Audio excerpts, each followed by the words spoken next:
Hello dear students, welcome to Hemlata Patil's online classes.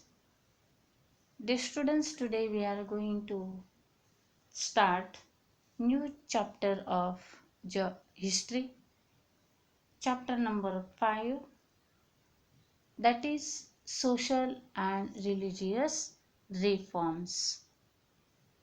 In this lesson, we are going to stress on the development which happened in the 18th century and the 19th century. We all learnt Bhakti movement in the previous year. Here we are going to stress how the different religions played a vital role to bring changes in the society.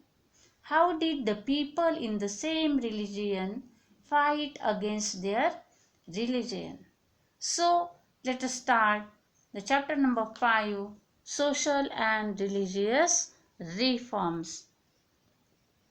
Along with spread of English education, there was spread of new thoughts, new ideas, new philosophy. Indians were also introduced to Western thoughts and culture. Due to it, there were changes in social, religious, economic, and cultural aspects of Indian society. My dear students, because of changes, because of new thoughts, new ideas, new philosophy, there were changes in social, religious, economic, and cultural aspects in Indian society. The modern educated Indians became aware that the backwardness of India was due to superstitions, casteism, old customs, class system, and lack of critical outlook. My dear students, here modern educated persons, they understood the reason why there is backwardness in India. Because of superstitions, there is difference in caste, old customs, and class systems. There are backwardness in India. So it was necessary to eradicate means to destroy the flaws and undesirable tendency for progress of country, and to create a new society based on principles of humanity, equality, and fraternity. My dear students, humanity. Humanity means all the people should be kind and understanding. Equality means everyone has the same rights and advantages. And fraternity means it is a group of people who work in the same industry. So, humanity, equality, and fraternity, these are the principles, and based on these principles, the educated thinkers started social awareness through their writings to solve the various problems in the society. The intellectual awakening in the contemporary society is called Indian Renaissance. My dear students, please keep in mind you will be asked the question such as what is meant by Indian Renaissance. So, the intellectual awakening in the contemporary society is considered as Indian Renaissance. Now, let us learn about the era of religious and social reforms. First of all, we are going to learn about Brahmo Samaj. My dear students, Rajaram Mohan Rai was the founder of Brahmo Samaj. In 1828, he established the Brahmo Samaj in Bengal at Calcutta. He had studied many languages and religions. Through it, his ideology of Advaita philosophy was developed.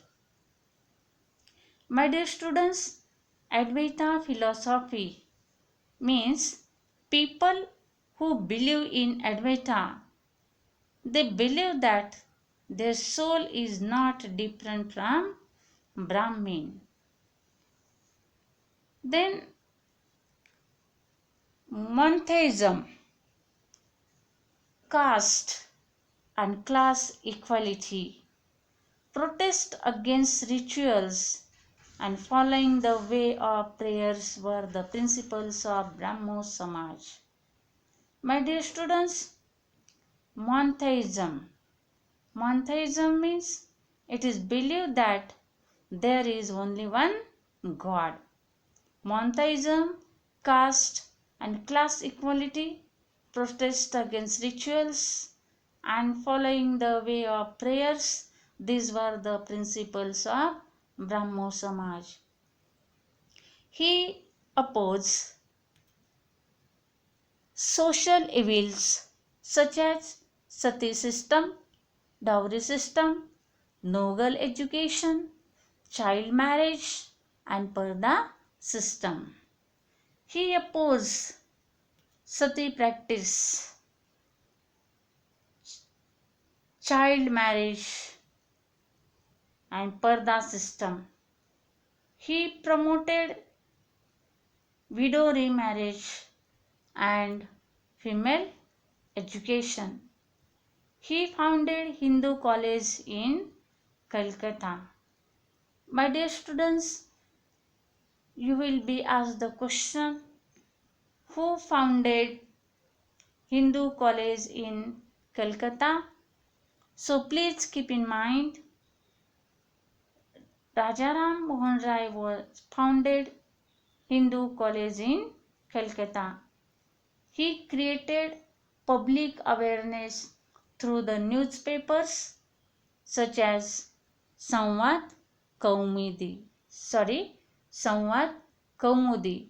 Samvad Kaumudi was the newspaper published by or created by Rajaram Mohan Rai. Now let us learn about Prarthana Samaj. Dadoba Pandurang Tarkhedkar, he established Paramhans Sabha in Mumbai in 1848. Afterwards, Paramhans Sabha was dissolved. Dissolved means destroyed, and some of its members founded the Prarthana Samaj. Dadoba's brother, Dr. Atmaram Pandurang, he established Prarthana Samaj in 1867 at Bombay. He was the first president of Prarthana Samaj. The prestige of the institution increased due to the enrollment of young graduates from Mumbai University. Justice Ranade, Dr. R.G. Bhandarkar, they carried forward the work of Prarthana Samaj. Now let us learn about the principles of Prarthana Samaj. My dear students, please keep in mind the principles of Prarthana Samaj, or you will be asked the questions. Write in brief the principles of Prarthana Samaj. the opposition to idol worship, monotheism, opposition to rituals were the principles of Prarthana Samaj. They stressed on devotion and prayers. For reforming the society, Prarthana Samaj started orphanage, women's education institutions, night schools for workers, and society for Dalits. Mercy Vittal Ramji Shinde, he was a member of Prarthana Samaj. He established different classes mission, and through this mission it was his an attempt to solve the social problems. So my dear students, remaining part of this chapter such as Satyashodak Samaj, Arya Samaj, Ramakrishna Mission, we will learn in our next video. I hope you understood the first part of this chapter. I put here assignment. Solve the assignment in the notebook. Thank you and have a nice day.